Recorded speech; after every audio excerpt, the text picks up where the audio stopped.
Good morning and welcome to the promotion ceremony in honor of Major General James P. Isenhower III. Our host for today's ceremony is the Chief of Staff of the Army, General Randy A. George. Please direct your attention to the invocation delivered by Chaplain Colonel Light Shin, United States Army Chaplain.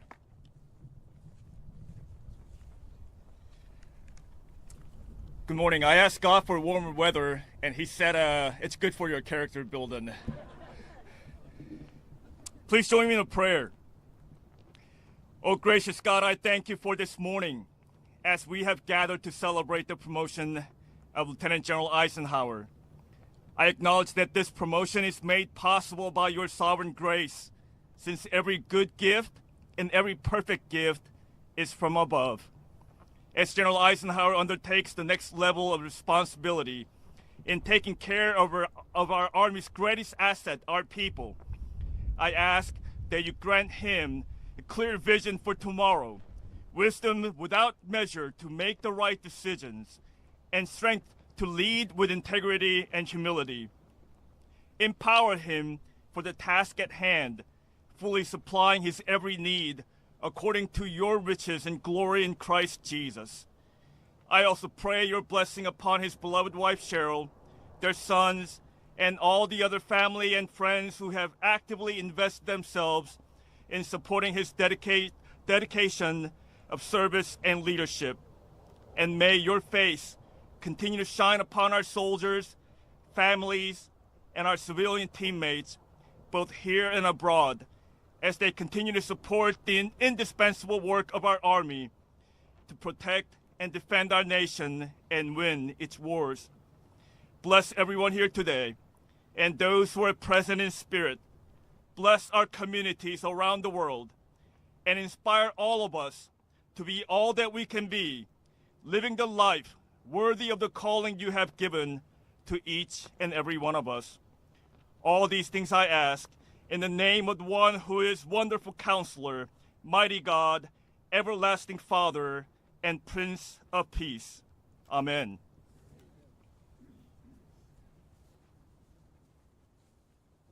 Ladies and gentlemen, General George.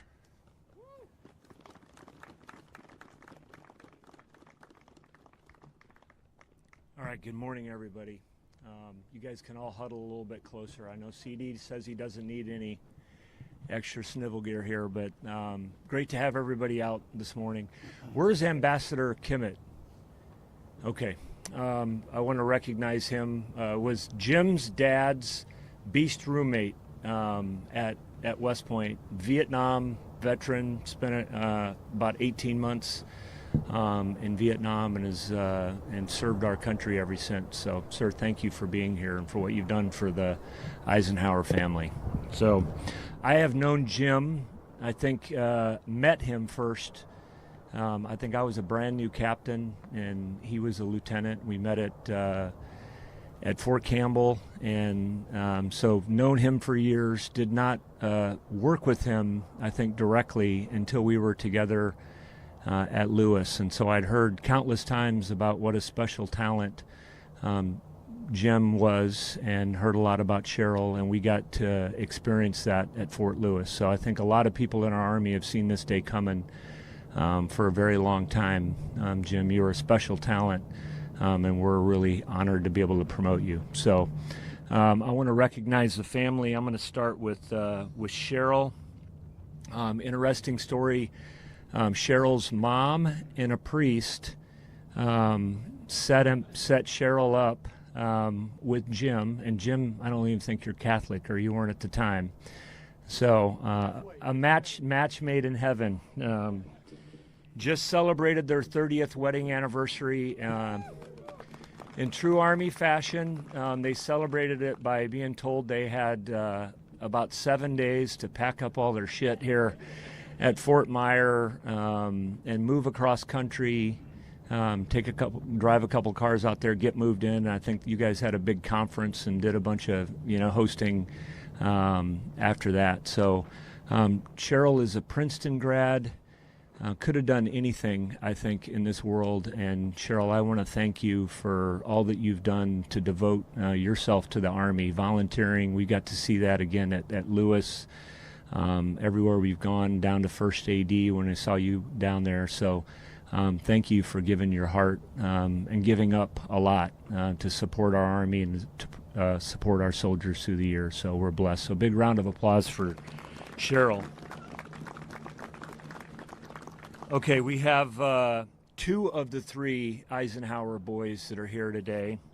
So John is here, and NYU grad works in digital consulting up in New York City. I did spend a little bit of time over there. I think he would be a good fit for the Army. I'm looking at him right now. Does triathlons, just finished in the top 20% up at the Lake Placid full Ironman, which is a big deal, and has a fiancée, Audrey, who just graduated from NYU Law School. I'd asked, and she just got a job, and I think you need it if you're going to live up in New York City. So John, thank you for being here. Nick, their son, is a platoon leader in 375, was unable to make it, Army swimmer, captain of the Army swim team. And his wife, Sammy, also, I'm told that Sammy has her name on the record boards up there quite a bit more than Nick does. But unfortunately can't be here with us today. And then, occasionally in a family, a child kind of gets, moves off in the wrong direction, starts to, do things that maybe the family's a little bit embarrassed by. And we've got Jimmy here. Raise your hand up there, Jimmy, and show him. Yeah. Who is a firstie midshipman, and like we were just talking about, we like him for 364 days a year, and is getting ready to go off and be a flight systems officer, also known as a WIZO. But I do want to tell you that there's still time, Jimmy. We can do cross commissionings, and I'll see Admiral Cottle. So you think about that for a few minutes. So Jim's mother, Peg, is here from Denver. It's great to have you. She's a career oncology nurse and was also an Army spouse. Jim's sister, Megan, who did say she was interested in coming up here and saying a couple of things about Jim. Thank you for being here, and thank you for all that you've done to support Jim and Cheryl and the boys through the years. Jim has served all over our Army. I was 101st, 1st Cav, 1st Armored Division, 2 CR, out in 25th ID.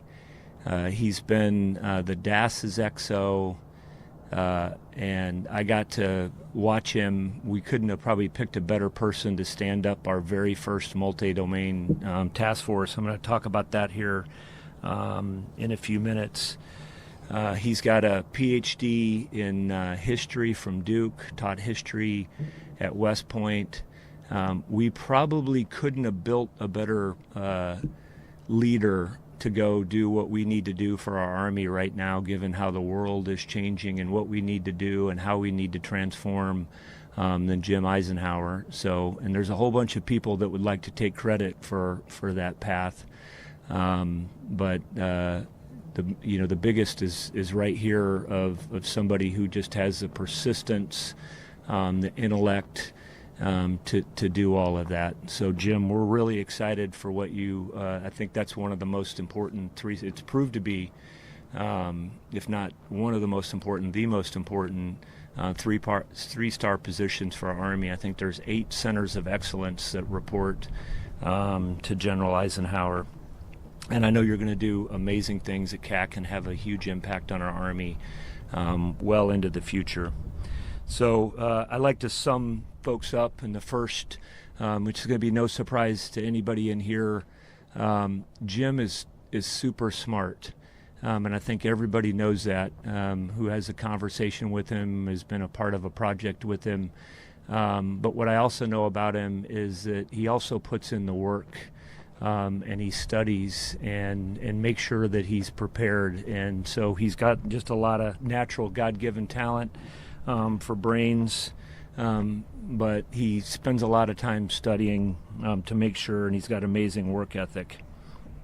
The second is that I think is special about Jim Isenhower is he knows how to get the most out of his team. He knows when to press, obviously very high emotional intelligence, knows sets high expectations, and people just naturally want to make sure they get things done for you, Jim. And I've seen that time and time again. I got to see that at the Multi-Domain Task Force. I've seen that here in the building as you've been the Deputy G3. And then third, Jim is what I would call a model teammate. What we have, one of the most challenging things that I think we did early on was when we were talking about dissolving G9 and doing changes with MCOM, which is a tough thing to do. Anytime everybody likes to add things, taking things away is always a really tough thing to do. And I just watched how you handled that, how you treated your teammates, how you explained things to folks. And I've heard that from countless people. People enjoy being around you and enjoy being your teammate, and that's because you're just genuinely a selfless person. I want to share some comments, like I normally do, from some of General Eisenhower's teammates. I'm going to start with Bo Dennis. I don't know if Bo is out there, if he's over in the Pentagon. Bo is one of he's now working here in the Pentagon, but was one of General Eisenhower's brigade commanders out at 1st Armored Division. General Isenhower is a passionate trainer. He set a record for TDY hours logged at the NTC. While in division command, he spent the entirety of a BCT's rotation at NTC, 3 weeks, only missing RSOI and regen. So I'm throwing in a couple acronyms here. Not to hover or to be hands-on, but to help the BCT get better through consistent coaching. His commitment to training leaders was evident in all he did, always providing positive leadership that helped enable commanders, not hinder them. And his relationship with the El Paso community was incredible. On at least 3 occasions before I left, the El Paso mayor publicly said that General Isenhower was the best senior commander El Paso had worked with since 1st Armored Division had moved to Fort Bliss. From Command Sergeant Major Light, who was Jim's division command sergeant major. Jim's smiling because he has no clue what this is going to be. Before going into the box at NTC for the division in the dirt rotation, then Iron 6 says to me, "Sergeant Major, if I start feeling sorry for myself, remind me that I volunteered for this." On day 7, I looked over at him, cold, wet, body armor, MOP 2, Miles gear, and with a long face. I said, "Sir, you volunteered for this." He just smiled and kept driving on. That example of toughness carried to the very core of the division. He drives all those around him to excel, mostly by his example and the trust and empowerment he has given to those he leads. No one, and I mean no one, wants to disappoint this man. To have those you lead hold themselves accountable because of who you are and not just what you say is something that should be studied by all. And from Lieutenant Colonel Ben Blaine, who was one of the original plank holders out at the MDTF, In the early days of standing up the first MDTF, people often compared General Eisenhower's leadership style to Tony Soprano. He would start with charm and logic, but had a way of quietly escalating pressure to drive everyone towards mission accomplishment. Every time he briefed his vision, it was a master class in watching him convince others that compliance was an inevitability. General Eisenhower uses every engagement as an opportunity to learn from others, regardless of rank, and also an opportunity to teach. With a small team representing a wide variety of disciplines across the Army, he delegated and empowered leaders to solve hard problems. He made a point that the Army had charged us with solving these tough problems and not to throw them back to senior leaders. But he also emphasized that transformational change could not be exclusive to the MDTF. Without a doubt, General Eisenhower has been and continues to be the greatest influence on my own personal leadership style and my desire to continue service in the Army. I think everybody knows those are powerful statements. Jim, thanks for being an exceptional soldier and leader and teammate through the years.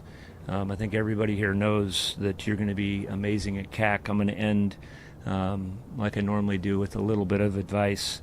The first is use your rank for good, and you've been doing that for 30 plus years to solve problems for our soldiers wherever you can, and then pass them up where you can't, or explain why we're going to be doing something. The second is never forget the small interactions mean a lot to everybody that you're with. And it gets harder and harder as you increase in rank and you think about the 7 different installations, and not even including the combat training centers that we were talking about with General Hodney yesterday. But never forget that those small interactions that you're going to have with people are going to remember those, bumping into a 3-star. And third, think about how your decisions affect soldiers and families. And I think you've been doing that, and I've watched you and Cheryl lead that way. But every decision that we make way up here, we're doing it for the betterment of our Army, and think about the impact that it's going to have down with our soldiers. And I'll throw one last one in there, since we're in all of this together, is continue like you have been in making sure that the bureaucracy doesn't confine us. We need to transform, and we need to do it quickly, and we're counting on you to help us beat that stuff back. So with that, let's pin on that 3rd star.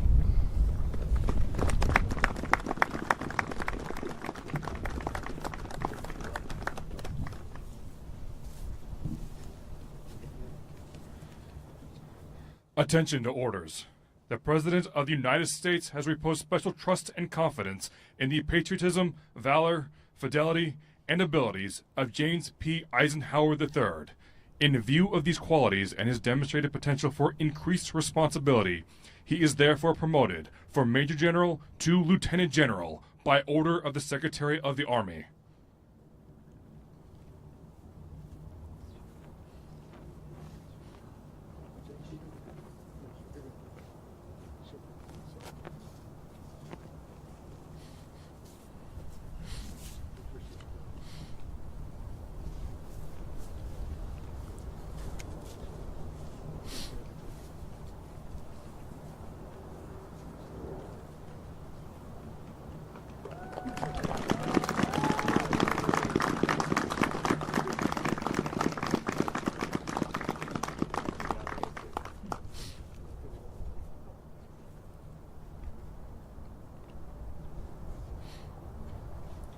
Thank you, Mrs. Eisenhower.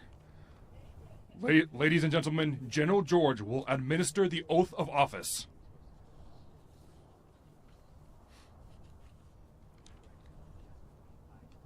I, James P. Eisenhower III, having been appointed the Lieutenant General of the United States Army, do solemnly swear that I will support and defend the Constitution of the United States against all enemies, foreign and domestic. I will bear true faith and allegiance to the same. That I take this obligation freely, without any mental reservation or purpose of evasion. That I will well and faithfully discharge the duties of the office upon which I'm about to enter.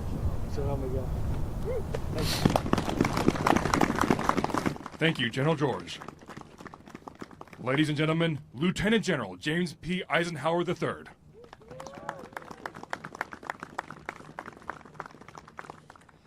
Thank you all. What a remarkable view, and I can hope you see it over my shoulder here. This is an important spot to me and Cheryl. We wanted to share it with you. It is as meaningful, I think, as it is inspiring over my shoulder. Thanks to Chief for taking the time to do this. Yeah, I met you. I think you were a brand new captain and stood 6'10" as the ADCO is what we used to call him, the aide for the ADCO in the 101st. And met you and Patty one night at your quarters. And thank you for the example. You two have always been a great example of how to lead as a pair. One of the things you always say is that Patty's your best friend, and I feel the same way about Cheryl. But your inspiration of how to run installations has really been helpful to us. And I don't know about everybody here, but I think they'd join me to tell you it's a really inspiring time to be in the Army right now because the way you're driving it. So we appreciate that leadership. It's a privilege to be here, moving us forward really fast. I also want to thank the Chiefs front office. Having been in the front office, I know that this causes work. So did James and Michelle and Mackenzie, who was working on comments. I appreciate you doing that. And Light Chin, thanks for that awesome invocation, an incredible division chaplain for us. Michelle Fry and Elizabeth Simpson, the protocol team writ large, always does great work. But I want to thank you today for doing this out here. This is kind of their RTEP last week and this week, given the holiday reception. And so I just added to their plate. And I was trying to think of a real meaningful way to say thank you to protocol. So I think I'll just ask three things of you all. Number one, if you've got an eagle on top of your American flag, like take it off. You only put an eagle on the American flag if the president is there and he's not coming to your house for dinner. Number two, when you go back to your office, look at the flags. And if there are spreaders behind the flags, go ahead and unpin them and bend them in half and throw them in the trash can. This is the one demographic in the United States that doesn't have trouble covering wall space. And if you don't believe me, ask your spouse. Lastly, most importantly, if you get an invitation, RSVP within 24 hours. Every time you don't RSVP within 24 hours, an angel loses her wings. My thanks to protocol. Hey, Chief said a lot of nice things about me, but none of this happens without Cheryl. I totally unhitched her trajectory. She met this dashing lieutenant and had such a great plan coming out of Princeton and was on a Merck fellowship to one of the highest rated programs in the country. And then she met me, and I totally derailed where she was going. But you committed to this, and everyone knows that none of what the Chief said happens without you. I'm so glad you're my best friend. Thanks for supporting me. You enable me every day, and you make me want to be a better person every day. To our boys, and I think Nick's probably dialed in too, but for John Abel, Nick, and Jimmy, my favorite, people ask me what my hobby is, and usually it's like the Army. And I know that's unhealthy. I got to work on that. But really, my favorite thing to do is just sit back and watch you. Each of you are charting a different course of your own volition. You make us so proud, and it's just so much fun to watch what you do and how you do it. Thanks for never coming out on the blotter. My mom and my dad and Megan and I grew up in this classic storybook nuclear family, and I've got such great memories about it. And my mom has made such key and critical decisions that influenced me that, of course, like anyone, I'm really indebted. But I appreciate your bravery and courage. I do want to let you know, though, that I'm a product of tough love, because this is the first promotion my mom has been to since my first promotion. Now, she'll confuse it with facts like a global pandemic, or she couldn't make it to Baghdad, or the commercial airline had maintenance problems. Don't let that destroy my narrative. Because at my first promotion, many of you were here, my aunts and uncles, Ambassador Kimmett, General Brower. My mom pinned that bar on me, and what many of you don't know is that she leaned up and kissed me on the cheek and said, "Congratulations, I'm proud of you, Lieutenant. The next promotion I come to better be Lieutenant General." So I'm delivering on a promise. Don't listen to what she says after this. The story's working. But I mentioned aunts and uncles. I also had, as an Army kid, this incredible cadre of grandparents, aunts and uncles and cousins that were more important to me because they were the stability. They were what I kept coming back to in the summers. And it was just a privilege to have that type of family bring me up here. And then I embraced the Army family. So many of you represent that. It's been such a privilege to work with all of you, and you all know you've contributed to everything that happens with Jim Isenhower and with Cheryl and our boys. And we've just been thankful for your efforts to make us better, to coach us and train us, and then help me see when I'm getting slightly off azimuth. I started talking off about the view, but the one that's really important to me today is not the one over my shoulder, but the one in front of me. And I think the best way to capture my sentiment right now is in the words of an Irish poet laureate, William Butler Yeats, who said, "Think where man's glory most begins and ends, and say my glory was I had such family and friends. Thank you for investing in me and Cheryl and our boys and our Army. This we'll defend."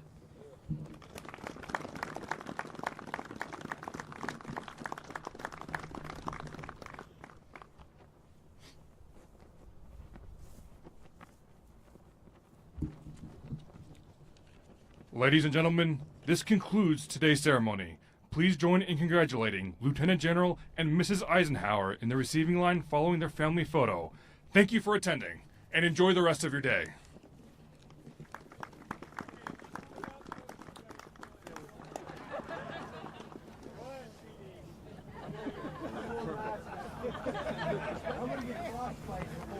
Right there. Thank you. 3, 2, 1. 3, 2, 1.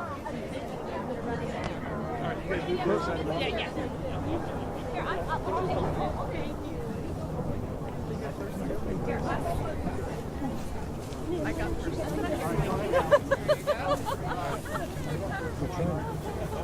Perfect. Brian, 3, 2, 1. Thank you.